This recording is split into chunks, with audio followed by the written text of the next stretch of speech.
An introvert ran business. What? Welcome to the Joyous Expansion Podcast. I'm your host, Brett Dupree, scouring the globe to bring you stories of courage, passion, and resilience. If I could sum up this podcast into one word, I would use empathy. Now let's get inspired. Welcome to episode 5 of the Joyous Expansion Podcast. I am your host, Brett Dupree, here to tell you what a wonderful, too warm day in Seattle, Washington. It got all the way up to the 90s today, folks. If you know anything about us Washingtonians on the west side of Washington in the Seattle area, you know that we are weather wimps. The idea of having weather this hot is too much. Too much. But here I am living my life in this very, very warm weather, thinking to myself, wow, isn't life exciting?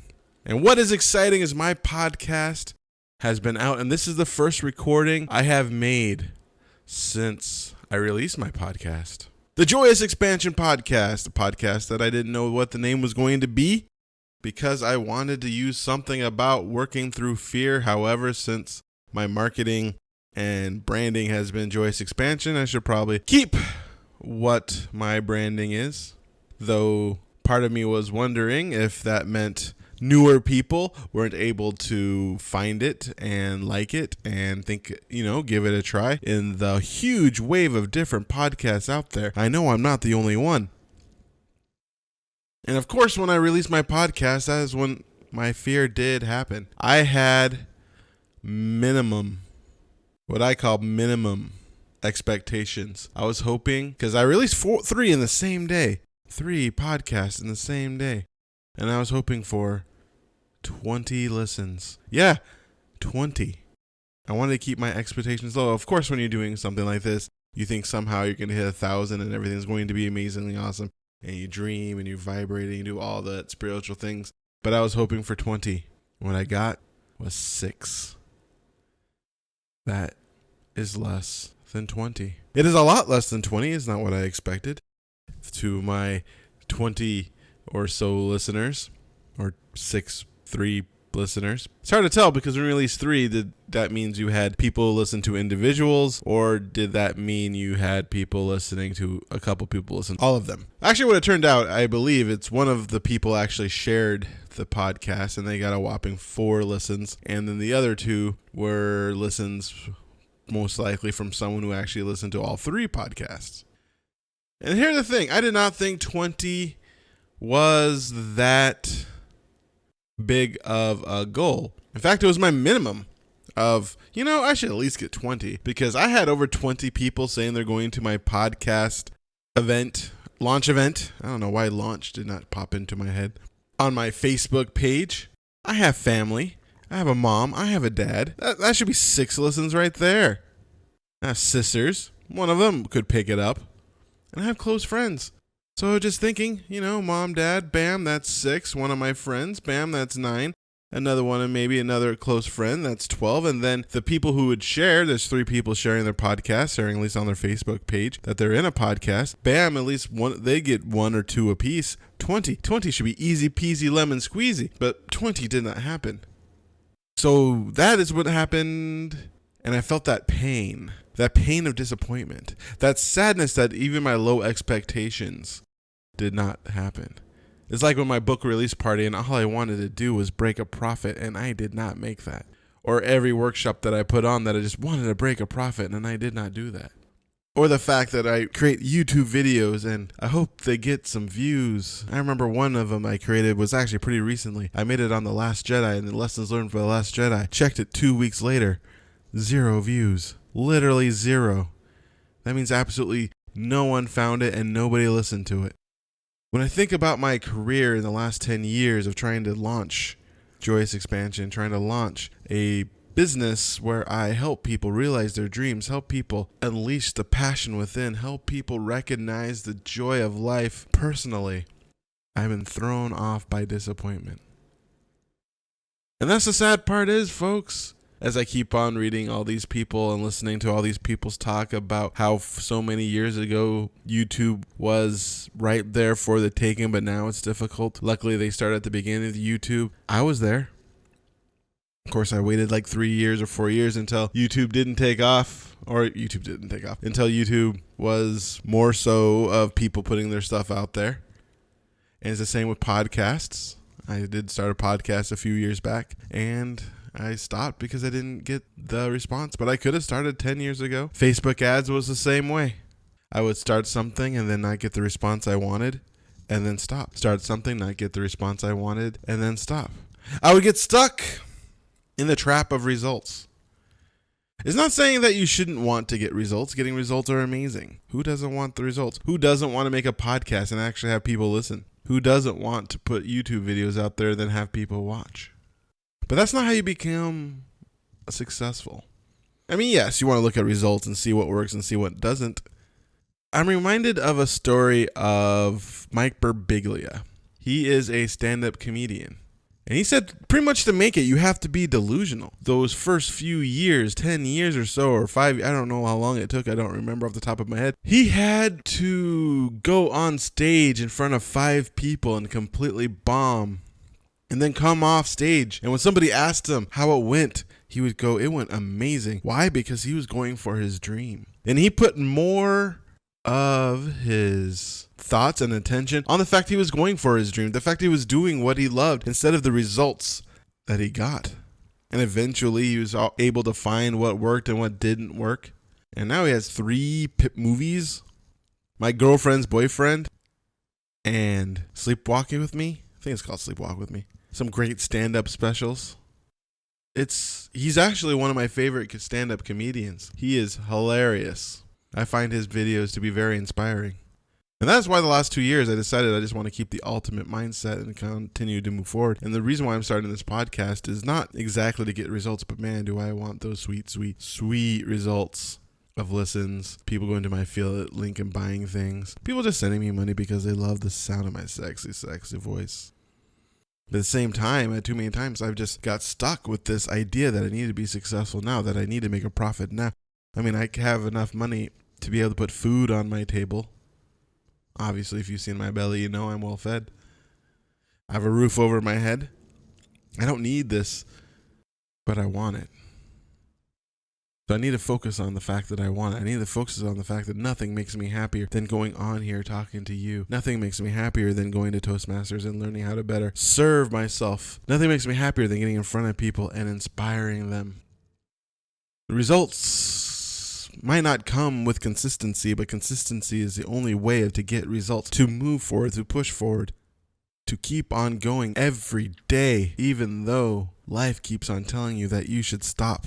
That is when people ask me if they should be a life coach. I ask them one question. Are you doing it to make money? Are you doing it on a whim? Or are you doing it because you have to? You have to. Now I'm doing this because I have to, because anytime I do not, anytime I spend even a weekend and not doing anything, I feel sad. I can feel it in my heart. I can feel it in my soul. I do not feel fulfilled. And when I make this podcast, when I make that video, when I send that email, when I create that speech and deliver it, I feel alive.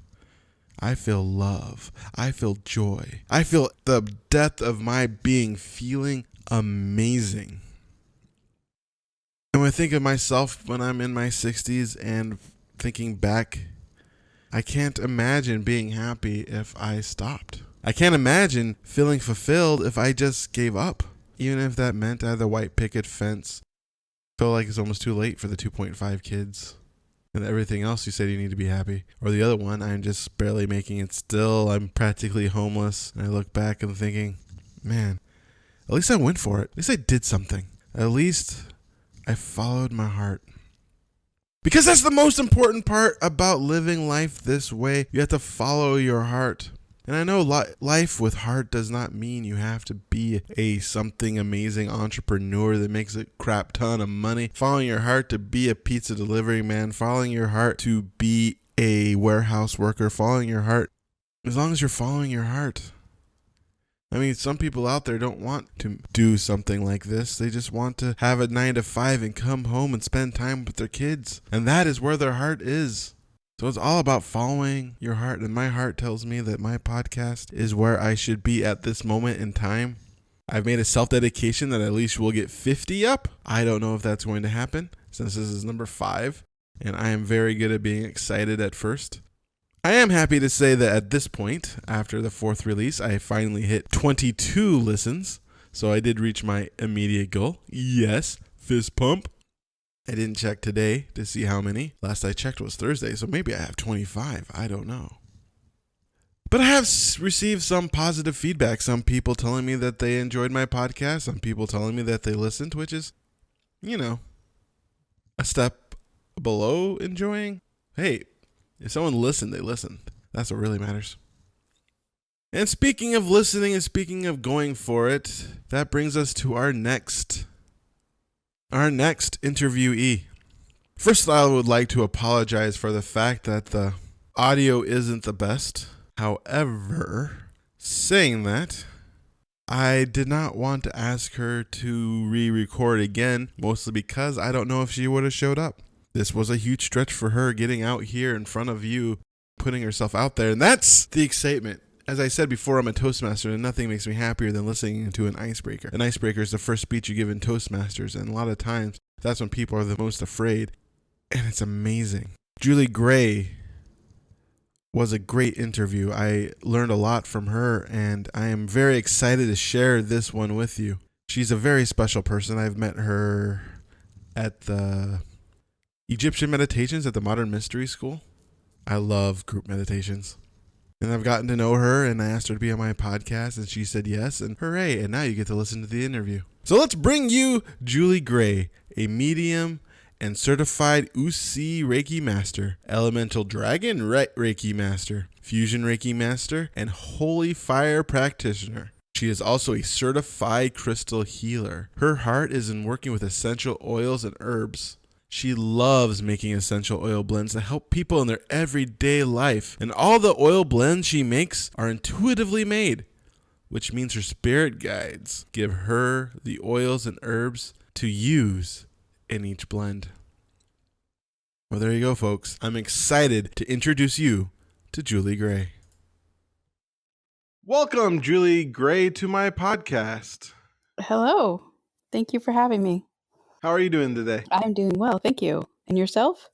I am doing amazing. It is a beautiful day to be alive. It is very pretty here.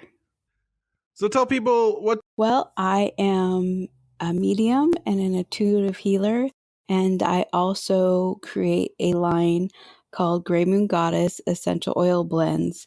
And it's a combination of essential oils and herbs mixed into different blends for healing or to help with anxiety or change your mood, protection, smudging, whatever's needed. Awesome. How did you get into it? I got into it kind of because I wanted something for myself. And as I started to read up a little bit about oil blends and so on and how to use them, my guide started kicking in and started showing me or giving me names for certain essential oils to put together to create a spray or a roll-on. And my very first one was one that I call All Love. And it is to help raise the vibration for yourself and in your space. And so that was really interesting for me because when I first started, I hadn't thought about putting crystals with the oil blends. And my guide said, nope, you have to put a ruby in that oil blend and let it sit for a month. And so that's what I did, and that started the ball rolling, and all of them sit with a crystal or stone of some kind for a minimum of a month, sometimes longer, before it gets mixed in with a carrier oil and bottled. Oh, wow. That is really cool. Yeah. So what was it like when you first started hearing your guides? It was a little bit of a trip. I wasn't sure what I was hearing. The very first time I heard them, I thought, okay, I'm going a little crazy, But then I started realizing that the thoughts and voices that I was hearing in my head weren't mine. It was worded in a way that I wouldn't have said it. And so that was my first key to know that that wasn't me just thinking something. How did you deal with that doubt? That doubt, well, I I still have it every once in a while. I'm like, did I just think that, did I just make that up? But you listen and I muscle test, to make sure that it wasn't me making that up and it was coming from my guides. But you have to learn to start trusting it. Can you give a brief explanation to our listeners what muscle testing is?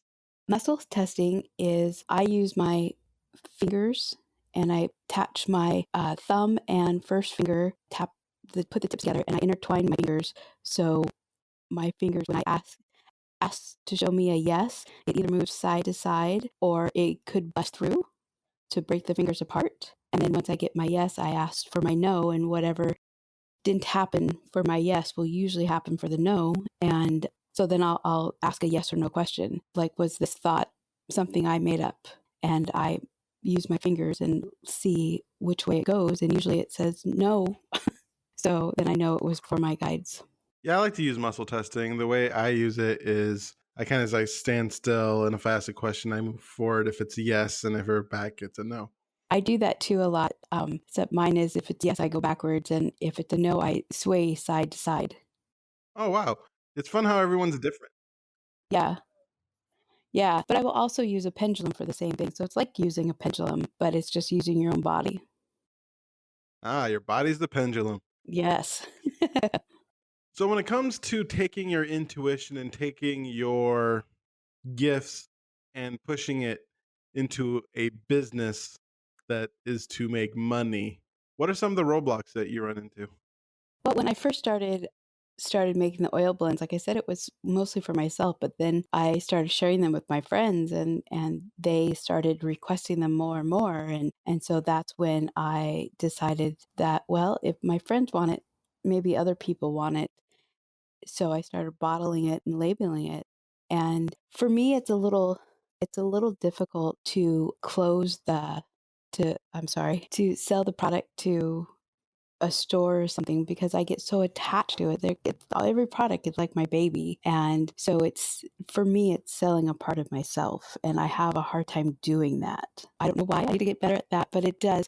So I started small in a friend's shop and started selling it in her shop on consignment. And then I decided it did pretty well there. So I took it online and I took it to an Etsy shop and now it's on my webpage that I have. So I have a couple different outlets and I'm actually thinking about starting to branch out. Ooh, how are you thinking about branching out? Well, I'm going to start branching out. I know some other people who are in the process of opening up a small day spa. Some of my products they're going to use in their day spa on their clients, plus also have them available for sale there. And it's also going to it's helping me branch out into other products that I've dabbled in the past that I will bring back and blend with my essential oils that I have now. So I think they'll be a little bit better, like sugar scrubs and lip scrubs and just, yeah, cuticle oil and that kind of stuff. So I'm kind of looking forward to that new adventure. And as soon as I get more information about it, I'll tell everybody. And I'm thinking about expanding into more stores, contacting owners of other stores that my product would fit into, I'm going to create a flyer with a starter bundle offered or the option to buy individual products for their store and get those sent out and follow up with phone calls and, just kind of be annoying to them, get my products in their shops. That's so cool. Really putting yourself out there and growing. What are some of the do you have some of those feeling? I know when I try to work out there and grow, especially right now with my podcast, I'm taking a leadership role in my Toastmasters and some other things that are coming my way at this moment. And I can also look at my past. When I grow, like grow that comfort zone, sometimes I feel that resistance block that happens, almost like those voices in the back of my mind and could feel my feelings kind of contract a little bit as trying to almost fight to get me back into my comfort zone. Right. And your comfort zone is that space where, everything is easy and you're not stretching your limits at all. And I am totally going out of my comfort zone with all of this. It's hard to do But when I have a good momentum built, it's easier to stay on task. But when I don't have that momentum built up for the day, like following up on emails or making calls or whatever, I start to think, you can't do this. What do you think you're doing? And so then I have to talk myself back out of that mode and get myself back on track and going, okay, that was just a moment in time. It doesn't define everything, and I can move forward. Do you have a process that you do this? Not, no, it changes from day to day, unfortunately. I have actually started watching a few YouTube videos by this one person who she is not into anything really and truly that I am, but she is growing her own brand, and listening to her achieve her daily goals and how she goes about doing it with a little bit of comedy is inspiring to me. And so if I really think that I'm feeling like I can't do it and I can't shake the feeling and I'm in it for a day, then I definitely watch several of her videos, and it helps me to be re-inspired. Then I go, okay, and I start, it could be 10 o'clock at night and I'm like, okay, and I start making my to-do list for the next day and writing down all the notes that start flooding to me. And so, yeah, that's how I handle it. That is a great way. I mean, that's one of the best parts about living in the world that we live now is that there's just so much inspiration out there. So many people who are out there working towards their goal. That's kind of the idea of this podcast as well, as showing people such as yourself who are building something to better this world, and people hearing your story and your struggles as you push through it hopefully inspires them to keep on going. Right. And I agree. I think that everybody should share their story, and because you never know when something you say can trigger that motivation in somebody else. I do that often on my Instagram and my Facebook page that I have. I make a post, and a lot of times what I'm posting about is something that I am going through or just went through in my own life, and realize, well, maybe other people are having the same issue, and they need to know that there is answers that can come and they can get help, and it's not the end of the world, and you can move through this, and don't forget that you are loved. That's very beautiful. One thing I do know about you, and I think we've talked about this, is that you're more of an introverted person than extroverted, kind of shy. I am until you get to really get to know me. I am more quiet, I am more shy. I have high anxiety. I get a lot of anxiety when I'm supposed to go even to dinner with a group of like 5 other people that who I know well. I will cancel. So here you are, someone who wants to create something big, and you just mentioned right before that you create videos of talking about what you're going through. That's vulnerable, and that's putting yourself out there. So how do you go about getting yourself to be able to do that?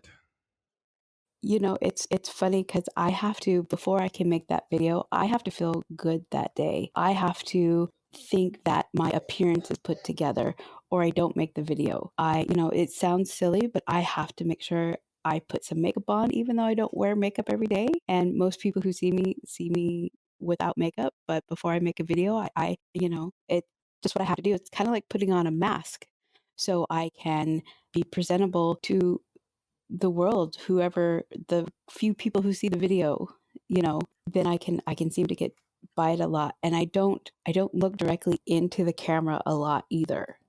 I have a tendency to look to the sides, and that's because I'm nervous and the anxiety kicking in. It's not because I don't want to look at people. It's the shyness. Yeah, that's very admirable to be able to feel that fear and feel that shyness and to keep on going. Because a lot of this personal development and business building isn't about allowing fear to stop us, because fear is just a natural part of life. Correct. And if you have the fear, you're never going to move forward. If you don't work through that fear, and if you don't remove that blockage, you're never going to move forward in anything, whether it be in creating a business or even just being able to talk to somebody or go someplace that the idea of it gave you anxiety because there was too many people in there, or it was something that you didn't know. If you don't step up to it and face it, you're always going to be in your comfort zone, and there's no growth in comfort zone. So when you think about putting yourself out there and expanding your comfort zone and putting your products into more places and going out into more places, What are some of the anxieties that come up into actually becoming bigger and more well known for your gift? Doing personal appearances. Really, truly having to go meet the shop owners in person. That is like my number one anxiety. And then, even though I know that the blends that I make are really helpful for people, can help with so many different things, I have a hard time telling people what they're good for and how it it is amazing and it can help with pain or whatever oil blend I have at the time. I have a hard time conveying that in a way that I'm not fumbling over my words and sound uneducated about my own product. Yeah, I remember you telling me earlier before the call that when it comes to selling, you're great at it. You can sell other people's products really well. That you're a very good salesperson, but it's yours. There's this block. Yeah, and that's because I feel so attached to my product. When I sell somebody else's product, I learn everything I can about that product before I try to sell it. It's not mine though. It's not my product. It's not a part of me. Even though I should probably detach myself from the products that I make, I have a hard time doing that because I want to help people and I want them to feel better emotionally and physically and just to be able to live their best lives. So whether it's in the oil blends that I make or the healing sessions that I'm doing or the mediumship, that's what I want them to walk away from is knowing that there is better and they can have a happy life and they can do what they want to do and that they're surrounded with the love that they need both in the physical and spiritual world. That's very interesting that you bring that up. So you're talking about the idea of wanting to help people and serve people. So reminding yourself of this service allows you to sell yourself better. Is that what you're saying? A little bit, yeah. Yeah, knowing that I'm not out it just to make money. If I made a little bit of money that just enough to pay for the products and keep going, then I'm good with that because my motivation is to help the people feel better. And I have to remember that is my mission to try to fight my anxiety a little bit more. So, and I have to remember that when one person doesn't get the results from the product that other people get, that I can't focus on that one person because it has helped so many other people. Not everything is going to work for everyone. I have to remember that. And that's a hard thing for me to remember because I'm so attached to my product. Oh yeah, I can very much understand that. The I mean, it's a natural part of being a human, I think. Like during the past a long time ago, if we saw a snake and we didn't if there was a snake and we didn't see that snake, we would die. But if there was a strawberry and we didn't see that strawberry, we would live. So we tend to pay attention more to our fears because fear equals survival. While our pleasures, well, we can skip a few and you know, still live to procreate and all the fun things. So, yesterday I went to a meditation. And during this meditation, I thought of one of my life goals, which was I want to have my outside reality not affect my inner peace. And the answer for me came up was love. The idea of to be love and to just love what is going on in my life and in the world. And I was just wondering, what are your thoughts upon that? I I agree with that. Love is so big and so massive, and it is the energy that can help get you through everything, the good and the bad. And one of my favorite quotes that I like to see is how do you brighten the dark? By feeding it love. A lot of times when we fall into the depression and we fall into the self-worth, it's the feeling unworthy, it's because we're not feeling the love, especially the unworthiness. We're not feeling the love. So we have to find ways to either find that self-love or remember that we do have people around us that do love us and that will be there to talk us through problems or to listen or whatever we need them for. My goals for me are scary, but I'm feeding the fear of them love by moving forward and reminding myself that these products are for people to help them feel better. And that's feeling better is an energy of love. So, how do your products increase love and help people deal with their fears? Well, one of the products I have, like I mentioned earlier, is called All Love. That's an oil blend that sits with a ruby, which is one of the love stones. And that helps to raise your vibration and raise the vibration in your space. And when you're raising vibration, that's a pure love vibration that you're raising. And so that can help. I have other products that help with pain.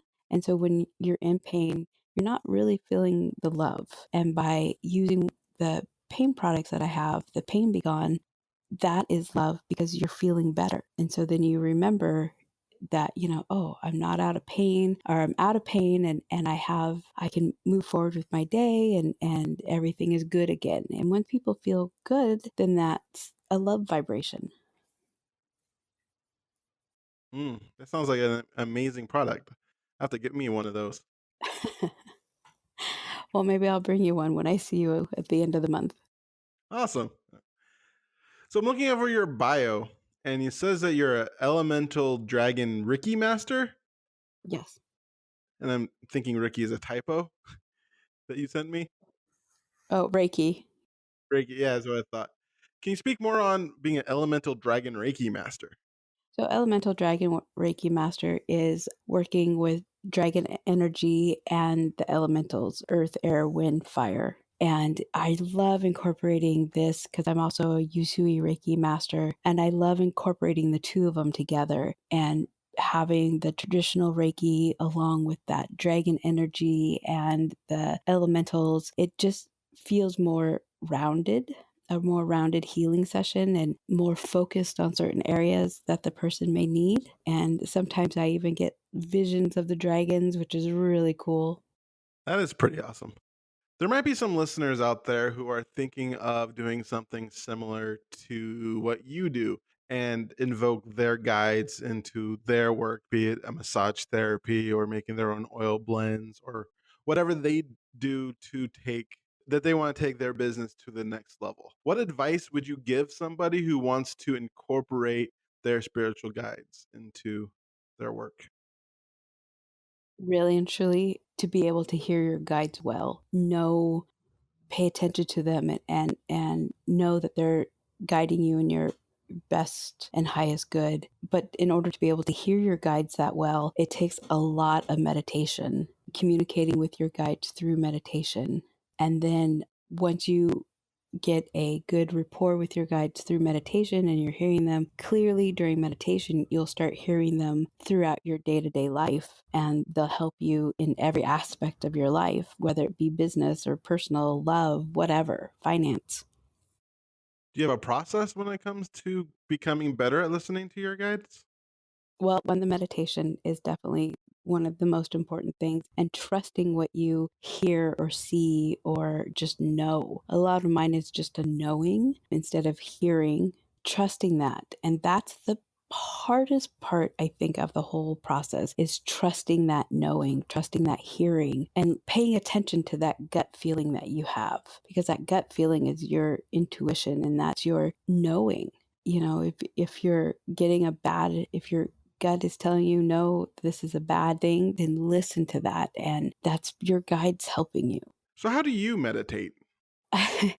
Sometimes my meditation is washing the dishes. Ah, nice. Yeah, because, you're washing the dishes. You're not paying attention to the dishes. I mean, you can see, without really thinking that if that dish is clean or not. So I find that I start thinking about a situation that I have coming up, or a problem, or whatever's on my mind. And by the time I'm done doing dishes, I have the solution for it, because my guides have stepped in and started talking to me. And it took me a long time to realize that when I was doing something like washing the dishes, or vacuuming, or whatever tedious thing like that, I was actually in a meditation and I was getting answers to my guides. I also will sit in a quiet space with my favorite incense burning and maybe some soft music playing, and will go into meditation that way and try to talk to my guides and listen to them. And sometimes I can sit in meditation for 20 minutes, whether it be listening to a guided meditation or not. And think that I didn't get anything and I get a little upset. I'm like, well, I just sat there for 20 minutes and didn't get anything. But then all of a sudden, something will tell me to grab my pen and paper and I'll write everything out, all my answers out to the questions that I went into my meditation with. That is so cool. One thing that I enjoy, I remember when I first heard meditation a long time ago, I always thought of it as something where you sit there, say Om with your legs crossed. But really, meditation can be just anything where you just quiet the monkey mind or that part of your brain that just keeps on talking. So it could be something like washing the dishes, driving the car, but be careful with that. Or one of my favorites is just going for a walk, taking a walk around while I live in the Seattle area, so Green Lake, and just letting my mind quiet and just going with the flow. Yeah. But the hardest thing, and it's hard for me at times, is quieting that mind, quieting that chatter, quieting that to do list that's in your head, and quieting that, oh, I shouldn't be sitting here doing this. I should be, cleaning the bathroom, or, I need to go to the store, or I have to go pick up this person. Quieting that out is the hardest part. And I find for me in the beginning, it takes me a couple minutes before I start to get into the meditation, because I have all this coming in, flying into my brain, and I say, okay, I do have that to do, but I will do that after I'm done with this. This is what I need to do right now. And once I address that one thing, then another thing will come in, and I say the same thing to that, and finally it stops coming in, and then I can be quiet and I can do my meditation. And that happens even if I'm taking a walk and I'm starting to, go into that little bit of a meditation. These thoughts will come flying in, So that's the hardest thing. It's quieting that monkey mind and quieting that chatter and getting over that, and then being able to stay still or quiet. Awesome. Thank you for sharing that with us. So we're getting towards the end of our time, and one thing I like our guests to do is a 1 minute of motivation, where you just kind of boil down your message or give advice to somebody, like a child, yourself as a child or something like that, for like a minute. A minute. Okay. Ready to go? Yeah. All right, let's hear it. My biggest thing is, don't let anybody tell you you can't. I know growing up that I had learning disabilities. And so I was told in school and out of school and everywhere that I couldn't do what I wanted to do. And I listened to that for a very long time, halfway through my adulthood. And finally, I realized I don't have to listen to that anymore. I can do what's in my heart. If this is what makes me happy and this can help other people, then that's what I need to be doing. I need to share that love and help others. And that's what I like to do. So, don't listen to the naysayers. If it's in your heart and it makes you happy, you need to go for that dream. Awesome. That is so cool. Thank you so much for coming onto my podcast. Hearing your story of how you struggle, especially with your shyness and that introverted feeling and anxiety, but still push yourself forward with the desire to serve people, with the desire to help people, and learning how to quiet that mind through meditation and trusting the source of who you are and your heart, I know will help many people out there. So I thank you very much for coming on here and sharing your story and continually doing your best to make this world a better place. Thank you. It was an honor to be here. Awesome. I will, actually see you in a week or two. Okay. Okay. And there you have it, folks. Listening over it for the third time. I actually regret not going into when she's talked about how she has to bother people. Because isn't that what happens when you try to sell yourself? There's that part of yourself that thinks, man, am I bothering this person? Am I annoying them? The truth is, if you believe in your product and you believe in what you do, if you get them to the point where they buy it, you know it will serve them. Then they will thank you for bothering them. And the ones that get upset that you're bothering them will finally say, stop talking to me. Which, of course, you should stop talking to them. No means no, even in sales. In that case, in my humble opinion, don't bother people who say stop telling them to bother you, bothering them. Yeah. Well, until you hear that stop bothering me or stop communicating with me, keep on going for it. Keep on pushing on. The thing I love about that interview is the fact that it shows, how someone can move forward with fears and anxieties I even forgot that I talked about heart, which I talked about in part 1. It's funny how sometimes I try to plan the part 1 where I talk about myself and try to roll it over into what we talk about in the interview. This time I didn't listen to the interview until after I recorded the first part, and it fit perfectly. The moving forward and listening to your guides. It's exciting how when that happens. It's super fun. Again, I apologize for the audio. Some parts were harder to listen to with all that clicks and whistles. However, if you did stick through it, if you're here, I know you did, unless you just skipped it to listen to my part, which would be different. But I know you gained value because it was a great interview. I very much enjoyed talking to somebody who is a salesperson and is afraid to sell themselves, that feels anxiety from selling themselves. There's a vulnerability about selling your own products because, as she said, they are your babies. It doesn't matter if you're selling yourself in a physical way, your skills. If you're a life coach, selling your life coaching. If you're an accountant, selling your ability to make numbers. Heck, even just going on a job interview, you're selling yourself in a way, and that's vulnerable. And as someone who's been on many job interviews in his life, can be very draining just putting yourself out there like that. And so I very much enjoyed listening to how Julie puts herself out there, how an introverted person who has a dream, a goal, a desire, puts herself out there and continues to make a difference in this world. I am very proud to be Julie's friend, and I am very proud to have her on my podcast. Maybe one day I'll create first-timer ribbons for all the people who have done for podcasts on the first time. I believe it was Emily Stolman-Klein, the previous episodes. That was her first podcast interview ever as well. I know, 2 newbies in a row. How exciting is that? Sometimes Toastmaster, we get 4 icebreakers, and that's so much fun. To be honest, if I didn't tell you, would you have noticed? I doubt it, because she sounded professional, poised to me. Think about it. She was nervous. Probably had thoughts of not showing up, of saying that something came up and then never rescheduling again. And she did it and did such a great job and provided so many great points and shared her story, her vulnerable story. It was great. I learned a lot about talking to my guides, and I know there's some people out there that don't believe in stuff like that. But again, that doesn't matter. What matters is the thoughts and the fears and the doubts that go by it. So pay attention to that part, as I'm sure we all have doubts. We all have fears. Website is Gray Moon Goddess. www.greymoongoddess.com. I never know whether to spell gray with an A or an E.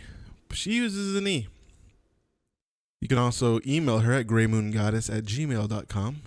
Hey, if you use a discount code Brett, all capitalized, BRE 2 T's, you get 10% everything in her shop. She also can do medium work in person or over the phone. So check out www.greymoongoddess.com. I thank you so much for listening to my podcast. Again, I'm Brett Dupree, your host. Joyous Expansion Life Coach is what I call myself. You can find me at joyousexpansion.com, joyusexpansion.com. Yes, there is a sex in there. People love to point that out. You can find my podcast at pod.joyousexpansion.com. If you want to hear how I was a few years ago, you go to podcast.joyousexpansion.com. I believe I think 17 episodes of it there. If you'd like to support me, I have one affiliate link on pod.joyousexpansion.com right now for Acuity scheduling. I use that for all my scheduling needs for my life coaching, especially this podcast. And I can honestly tell you, it's an amazing program that even if you don't go to my affiliate link on pod.joyousexpansion.com, I highly recommend, if you do anything with scheduling and trying to fit into people's schedules, or how people fit in your schedule, I should say, to use that program. It is freaking cool.